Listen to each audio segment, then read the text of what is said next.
नमस्कार, मैं प्रियांशा लाजस और आप देख रहे हैं न्यूज प्लस 21। आइए एक नजर डालते हैं देश विदेश पर राज्य के दिन भर की 21 प्रमुख खबरों पर। गुजरात गृह मंत्री अमित शाह ने सोमनाथ मंदिर में दर्शन किए और पूजा अर्चना की। वाराणसी ज्ञान व्यापी केस में कल फैसला सुनाएगी जिला अदालत, सुरक्षा को लेकर बैठक। हैदराबाद में तेलंगाना के सीएम केसीआर से मिले एचडी कुमारस्वामी। उत्तर प्रदेश बीजेपी के प्रदेश पदाधिकारियों की बैठक मंगलवार को लखनऊ में।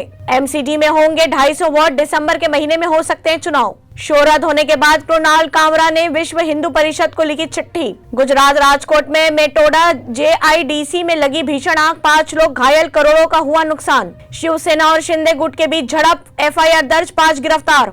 यूपी सीएम योगी आदित्यनाथ ने संघ के प्रमुख मोहन भागवत को जन्मदिन की बधाई दी। मुंबई एयरपोर्ट पर 12 किलो सोना जब्त। बिहार के मोतिहारी में बालू लदा ट्रक सवारियों से भरे ऑटो में पलटा, 4 की मौत। पीलीभीत में गैंगरेप के बाद दलित किशोरी को जिंदा जलाया, हालत गंभीर, लखनऊ रेफर। मोदी सरकार के खिलाफ तेलंगाना मॉडल को बना रहे हथियार, बोले तेलंगाना सीएम। कर्नाटक पुलिस ने मंत्री डेवलपर्स के एमडी और उनके बेटे को किया गिरफ्तार। शरद पवार बोले दिल्ली के आगे कभी झुकना नहीं सीखा। मॉनसून ने फिर पकड़ी रफ्तार, उत्तराखंड समेत अन्य 5 राज्यों में भारी बारिश का अलर्ट। भारत बायोटेक ने 5 से 18 साल आयु समूह के इनकोवैक टीके के अध्ययन की अनुमति मांगी।